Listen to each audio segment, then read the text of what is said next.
Ladies and gentlemen, this is the Crypto Duck Life. Let's give it some. Alright. Yeah.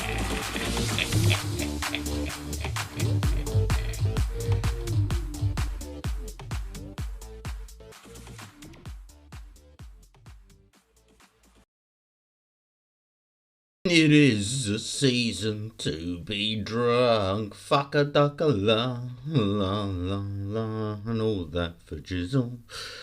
Right, look. Over the week, Bitcoin's sitting at 1.3% up on 16,836. Ethereum is looking good at 4.6% up at 12.19. BNB 7.3% up on 244.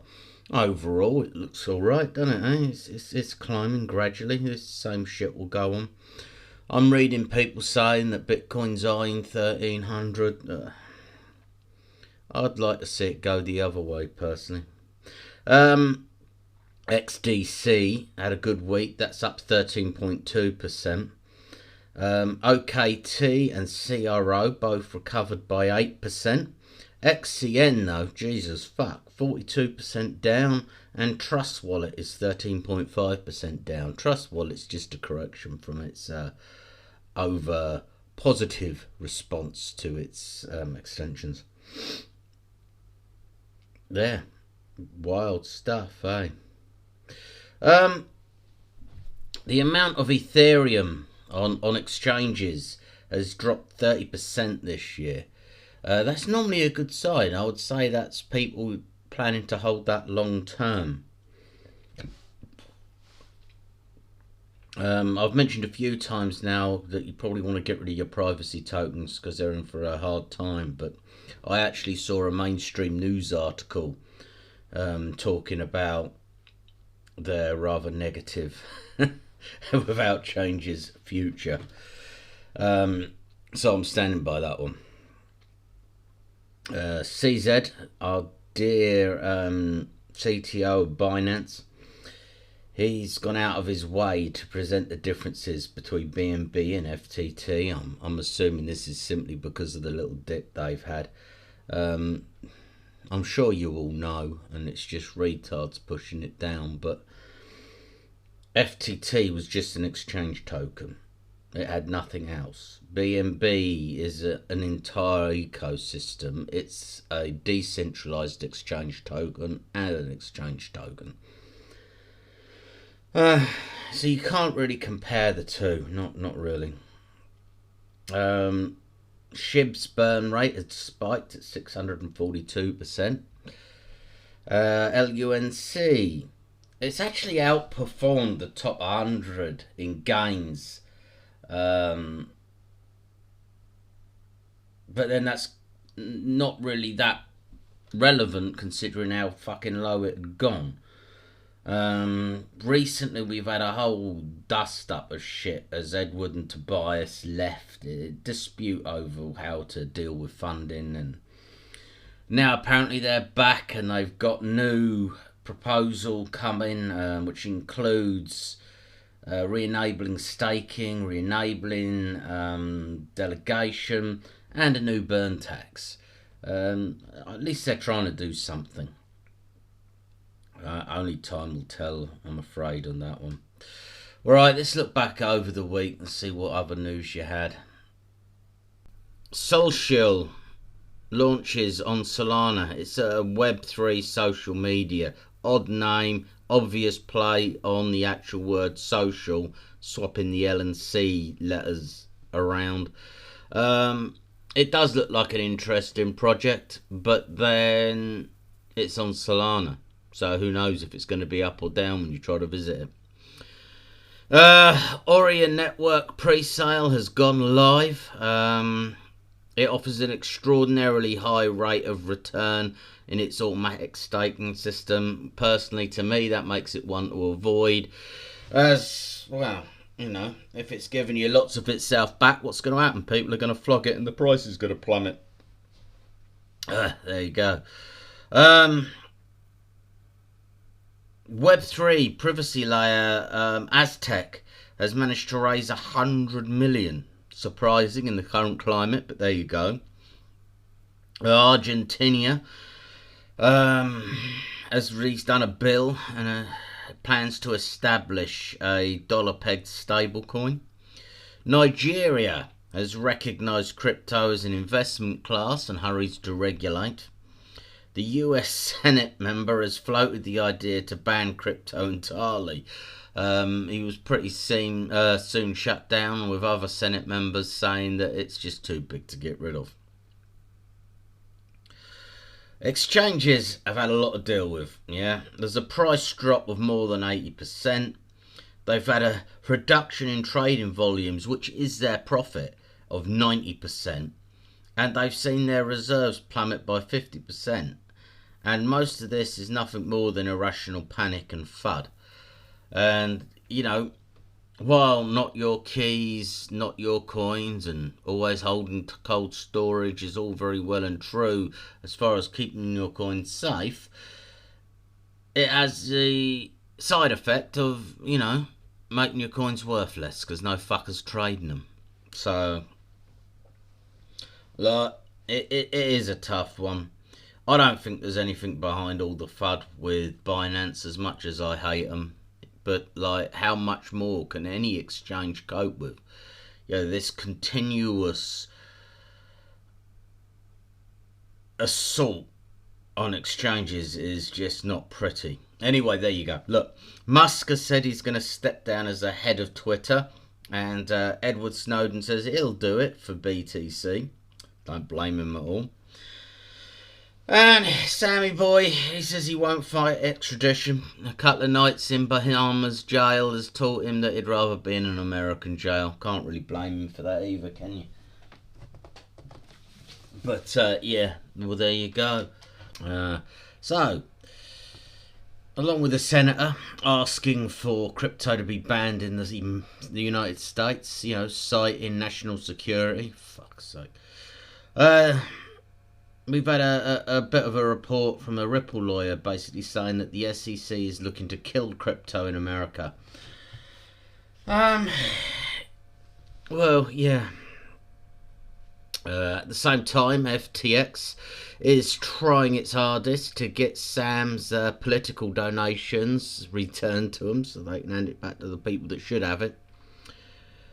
Coinbase's CEO, as well as putting out what it thinks crypto regulations should be, or what its ideal crypto relations would be, saying one thing that I do actually agree with regarding it.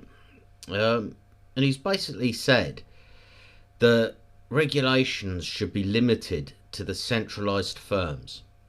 And this really is the be-all and end-all. In the sense that, you know, for crypto to work, you have to turn it back to fiat at some point or another, you know, when you spend it.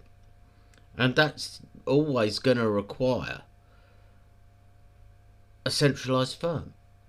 So why not just regulate them? Plus, every issue that we've had to date has been through the regularised bodies.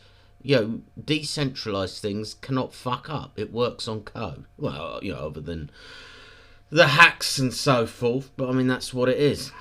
Anyway, yeah, I do like that idea. That they should definitely work on that, though.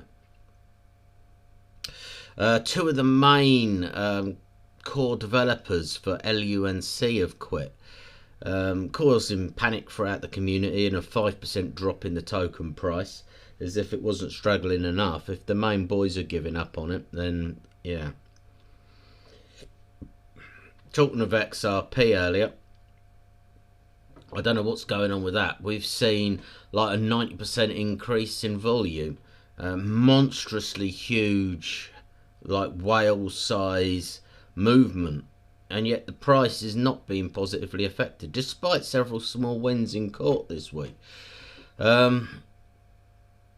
Yeah, I mean, I'm a believer in XRP. I mean, I know it's not what I would call a real crypto, but it is being heavily utilised in highly regulated areas. So I do think it has a very strong future, regardless of anything else. BlockFi is going through court to try to allow American customers to withdraw. Ethereum has had a very big month as well. It hosted 78% of all NFT sales. Now that's a fairly big chunk, no? And it's also seen a kind of partnership with Visa that would see the ability to set up automatic payments direct from self-custody wallets. I mean, that might not sound like a big deal if you're used to your bank account, but it's a very big deal as far as becoming your own bank is concerned. Vitalik touched on this, so I may as well mention it as well. You know, we're talking about things that we could see that would improve and bring crypto a little bit over its 4.5% adoption. Just creating a wallet that worked like a mainstream bank, that you could set direct debits up, that you could set automatic payments up, that you could have access. You know, you need the self-custody, which puts everything in your court, but at the same time you need an easier way to use it. Yo, average Joe does not understand the different blockchains and selecting the right network for the right token. There needs to be systems in place in said wallet that can return funds sent to the wrong addresses, etc, etc, etc. Do you know what I mean? I think we are still at the dawn of crypto, and it's just coming of age. Do you know what I mean? We'll see massive changes. USDD is still depegged at 98 cents. Worth keeping an eye on that. Yeah, nothing else really even worth mentioning. Ripple and MoneyGram have kicked off a new remittance solution, so that's bullish for them.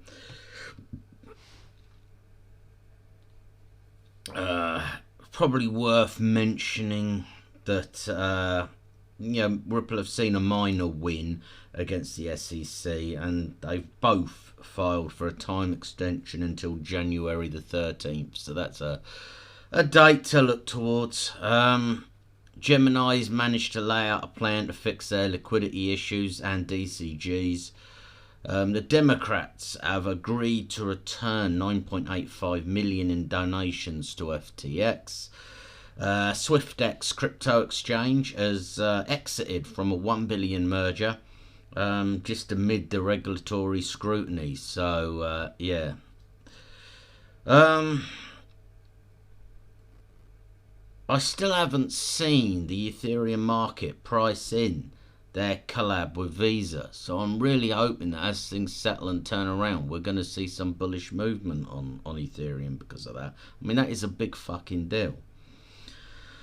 Anchor, ANKR, have confirmed that a 5 million hack they suffered on the 2nd of December, I believe it was an inside job. They're still looking into that, and more information will come out as we go. Core Scientific, the Bitcoin mining company, have filed for Chapter 11 bankruptcy. And there you have it. That is the news on the Wednesday. Really not much going on. Just have to watch this spot. Right, news. Harpy, which is an on-chain security company, managed to save a client's compromised wallet funds simply by paying a larger gas fee. Yeah. I'm not sure whether that's a case of them being super smart or the criminals being not so clever. But hey, it's good. Money saved and all that. BlockFi has submitted yet another proposal to try to allow wallet users access to their frozen funds. Let's hope this one goes through. Acru PLC has bought a significant stake in the crypto law firm. Lawbeam. What a name, eh? Who represents you? Lawbeam. Yeah. Crypto firm Aurus liquidation. It's another victim of FTX. So, talking of FTX, Sam is back in the States, and the ex-CEO of Alameda Research has pleaded guilty on fraud charges. Crypto outflows are just continuing from all exchanges despite proof of reserves being posted from a lot of them. Google have appointed BlockFi exec for its Web3 endeavours. Mercedes-Benz has announced it's utilising blockchain for its supply and demand management. And Brazil's crypto regs are now officially law, which happened at midnight. Genesis still obviously reeling from the whole FTX thing. It's fighting on. They've announced another set of plans today to try to guarantee Genesis's safety. This is the whole DCG group, obviously, in great scale as well.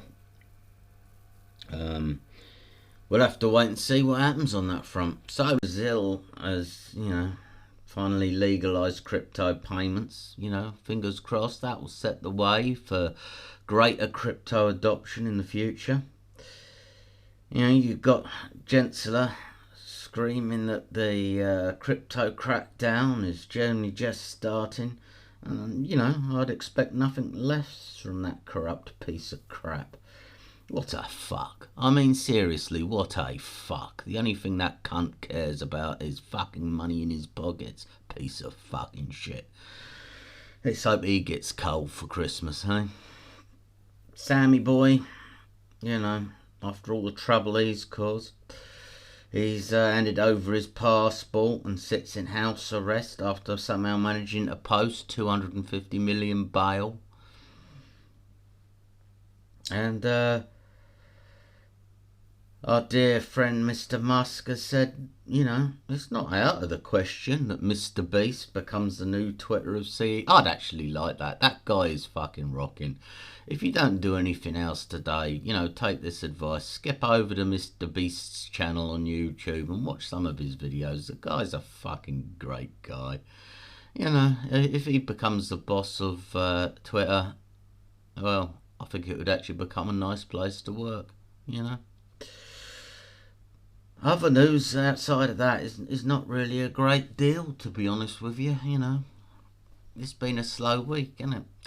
Like I said, hopefully we'll have a little movement on the old charts today, but we'll see. Have a wonderful Friday. Go off, get drunk and be merry. It's Christmas. Get some tinsel around your head or something. That's not a lot to ask, is it? There you have it. That's your Christmas Eve done and fucking dusted. You can now carry on getting drunk. Yeah. Happy Christmas. And have a wonderful holidays. Yeah. Good stuff. All things crypto by a duck life. See you next time.